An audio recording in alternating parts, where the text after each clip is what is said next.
በስመ አብ ወወልድ ወመንፈስ ቅዱስ አሐዱ አምላክ አሜን። በስመ አብ ወወልድ ወመንፈስ ቅዱስ አሐዱ አምላክ አሜን። በስመ አብ ወወልድ ወመንፈስ ቅዱስ አሐዱ አምላክ አሜን። ሰላም ከመይ ውዒልኩም እንኳዕ በሰላም መጻኹም።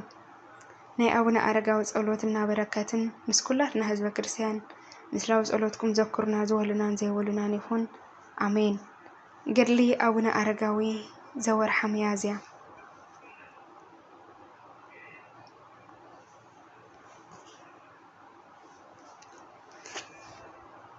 ኣብ 14 ሚያዝያ ዝንበብ ዜና ገድሊ አቡነ አረጋዊ ብምሕረተ እግዚአብሔር ንጽሕፍ።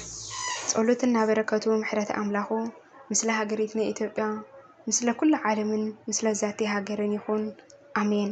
ንጉሰ ገብረ መስቀል ካብቲ እምባ እናወረደ ንአቡነ አረጋዊ ኦ አባ ነዚ መሳልል ከፍርሶ ዶ ወይምስ ክሓድጎ በሎ። አቡነ አረጋዊ ከዓ ንኡስ አፍርሶ ደኣ ግናኸ ኣብ ክንዲ ጭራ ገበል ሰባት ዝድይውሉ ገመድ ግበረሉ ካብ ትውልዲ ናብ ትውልዲ መዘከርታ ምእንቲ ከኸውን ነዚ ጸድቂ ዕዮ እናረአየ በኣፍ ኩሉ ፍጥረትን እግዚአብሔር ምእንቲ ክምስገን በሎ።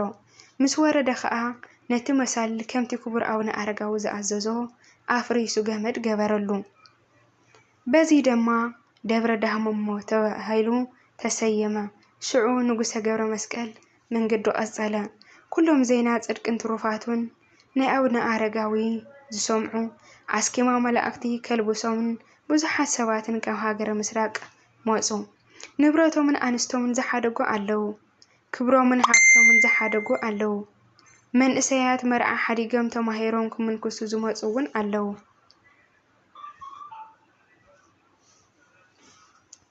ንስውን በቀዳምነት ግብረ ምንኩስና ሃይማኖትን ክሕለውን በንጽህና ክነብሩን መሃሮም። ብዙሓት ተግሳጻትን እውን ፈተኖም። ድሕሪ እዚ ልብሲ ምንኩስና አልቢሱ አስኬማ መላእክቲ አልበሶም። ካብ እግሪ እቲ እምባ እትፍልፍል ሓንቲ ፈለገ ነበረት። ኩሉ ክምንኩስ ዝደለየ ናብታ ማይ ወሲዶም ይሓጽብዎ እሞ ናብቲ እምባ የደይብዎን የመንኩስዎን ነበሩ። እታ ማይ ከዓ ማየ ምርቃይ ወይ ከዓ መጠመቂ ትበሃል። ክሳዕ ሎሚ በዚ ስም ትጽዋዕ ኣላ። ብዛዕባ ቅዱስ አቡነ አረጋዊ ዝተሰመየ አቡነ ዘሚካኤል ኣብ ኩሉ ወሰናወሰን ዓለም ትሩፋቱን ተሰምዐ። ብዙሓት ሰባት ካብ ምብራቕ ምዕራብን ሰሜን ደቡብን መዓልታዊ እናመጹ መነኮሳትን ብዙሓን ሰሰኑ። ፍቕርን ትሕትናን ጾምን ጸሎትን ትግሃትን ስግደትን መዓልታዊ ለይትን ከም መላእክቲ ከም ልማዱ ይምህሮም ነበረ። ንሶም ድማ ቃሉ ንዝሰምዑ ትምህርቱ ንዝቕበሉ ኣሰሩ ዝስዕቡ ነበሩ። ካብኣቶም ጽሕፈት ዝጽሕፉ ስፌት ድንኳን ዝፈልጡ ዝተፈላለዩ ኢደ ጥበብ ዝኽእሉ ንቤተ ማሕበር ዝለኣኹ ነበሩ።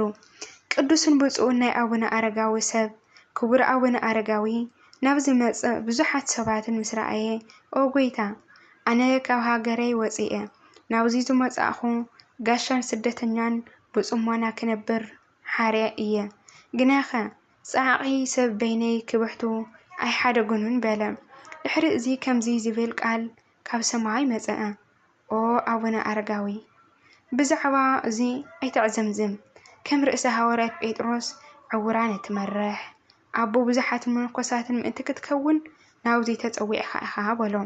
ሽዑ ኣርመመ ንእግዚአብሔር ምፍራህን ወሰኸ። ከምቲ ጽሑፍ ዝበሎ ብዓብይኡ ልቡ ዓቀበ።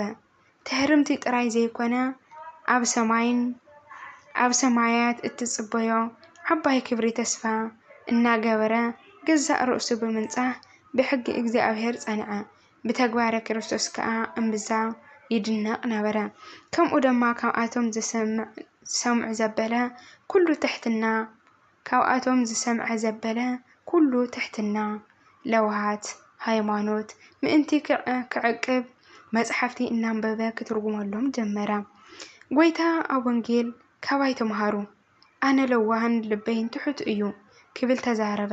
ማቴዎስ 11:29 እዚኑ ብዙሓን ዘመን ኣቐዲሞም ምስኡ ዝነበሩ ኣቦታት ተማሂርና ኢና ካብ ደቂ መዛሙርቱ ዮሴፍ ማቴዎስ ዝሰማዕናዮ ኩሉ ንምዝራብ ኣይንኽእልን ኢና ግናኸ ብመጠኑ ዓቕምና ንጽሕፍ ዳግማይ ካልኦት ደናግል ምእንቲ ፍቕሪ ክርስቶስ ብምንኩስናን ብድንግልናን ምንባር ፈትየን ስጋዊ መርዓን ዕቐን ሕፅያትን እናሓደጋ ናብኡ መጻ ጴጥሮስ ዝስሙ ሰናይ ሽማግለ ክምህረን ልብሲ ምንኩስና ከልብሰንን ምእንቲ ናብኡ ለኣኸን ሽዑ ኣመንኮሰን ስርዓት ምንኩስና ምእንቲ ክሕልወንን ከዓ ናብ ኣዶ ኣቡነ ኣረጋዊ ንቅድስቲ እደኒ ኣረከበን ምስኣ ብሓድነትን ብልውሃትን ብጽሞናን ትዕግስትን ተቐመጣ ድሕሪ እዚ ኣዶ ኣቡነ ኣረጋዊ ቅድስቲ እደኒ ንእግዚአብሔር ብሰናይ ኣገልግሎት ብመንፈሳዊ ጉባኤ ፈጺማ ብ4 ጥሪ ዓረፈት ስጋኣ ባህሪ ጠቕሊሎም ኣብ ትሕቲ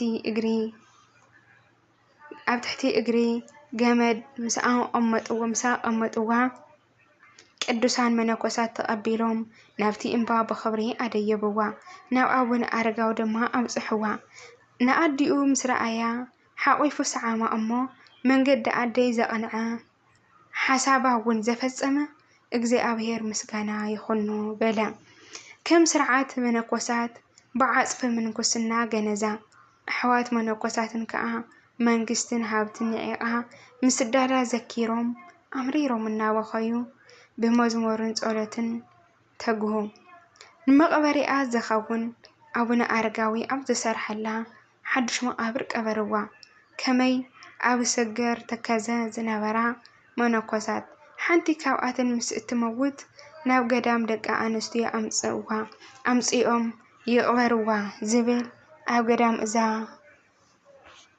ኣባ ጳኩሚስ ሕግን ስርዓትን ነበረ ጸሎቱና በረከቱ ምሕረት ኣምላኹ ናይ ኣቡነ ኣረጋዊ ጻድቕ ምስ ኩላትና ህዝበ ክርስቲያን ይኹን ምስለ ጸሎትኩም ዘክሩና ዝወልናን ዘይወሉናን ምስለ ኃጢአተኛታት ኩለና ይኹን በረከቱ ይሕደረና ለሃገርና ሰላም ፍቕርን ሓድነትን ይውርደልና ካብ ወጽኻ ምትራፍ ደማ ይድሕነና ካብ ብዝኸድካዮ ምትራፍ ይድሕነና ሰላምን ፍቕርን ይሃበና ሓድነትን ደማ ይውርደልና ለኹሉ ደማ ብሰላም መንገድና ይቕናዓልና መንገድና ይቕኑዕ ሰናይ ሓሳባትና ስሙር ደማ ይግበረልና ዝተመነናዮ ሰናይ ሓሳብ ልብና ይስምረልና ስደትና ሓፂሩ ደማ ከም ላሕም ንምራኸን ምስ ወለድና ምስ ኣሕዋትና ይፍቐረልና ደግ ንጉስን ሰላም ሃገርን ዝነግሰላ ጊዜ ይምጻኣልና ነታ ሰናይ ነገር ደማ ንሪኤላ ይግበረልና ንዓይንትና ኣብርሂ ደማ ኣብ መንገዲ ሓቅን ህይወትን ኣብ መንገዲ ጽድቅን ኣብ ቤት እግዚአብሔርን የንብረና ኣቡነ ኣረጋዊ ከምቲ ብሰላም ዘምሸየና ብሰላም መዓልቲ ደማ ዘውዕልና ብሰላም ለይቲ ይሕድረና ለመዓልትና ንዝባረኸ ንለይትና ደማ ይባረኸልና ብሰላም ነተሲኡ ደማ ለስራሕና ንግድናን ይበርክተልና بسرحنا نقدنا بسلام وفير بسلام يملسنا استرف معالت دما እግዚአብሔር ይባረኸልና በቅዱሳን መላእክት ገይሩ ደማ ይሐልየና ከም ትነዛዝ ጸልማት እዚኣ ናብ ብርሃን ዘቀየረ ደማ ነዞም ኣብ ጸልማትን ነዞም ኣብ ጭንቅን ነዞም ኣብ እስርየትን ነዞም ኣብ ስደትን ነዞም ኣብ ኩሉ ጸልመት ኢላቶም ክትወግሕ ዘይትመስል ኣብ ጭንቂ ኣብ ጸባብ ጭንቅን ዘለው ደማ አምላክ አቡነ አረጋዊ ጻድቅ አቦይ በዘለማ አንቲ ከምታ ንሕና ተሲእና ያኒእና ነዛረፍ ድዚኣ ከምታ ነዛ ጸልማት ቀንጢሉ ብርሃን ይውናኒ ንዓኣቶም ደማ ጸልማቶም ቀንጢጡ ብርሃን ይርእዮም ጭንቀቶም መርሒቁ ሓዘምና መርሒቁ ሓጎስ ደማ ይስማዓዮም አቡነ አረጋዊ ጻድቅ ወሓስጠበቃ ይኹኖም ኣብ ሲኦል ዝሳቀያ ዘለዋ ነፍሳት ደማ ብስም አቡነ አረጋዊ በቃል ኪዳን አቡነ አረጋዊ ካብ ሲኦል نام جنة سماي قعزلنا سلام هجرنا ينقسلنا نزجي دمهم لمرقات لما يبقى حنا زين زي تناقرنا يوم الرقان دما باللسان أبونا أرقاوز أدها لخلنا يبزحنا نزا أرق زافير زي أنسمع دما سنة حساب لبنا سميرو كاكوفو زبلا دما يدحننا بركاتو يحدارنا زينة أبن زقودلن بأفتقوهان ملاكتين باللسان أبونا أرقاوز أدها يتأرمنا قال كيران أبونا أرقاو دما يحدارنا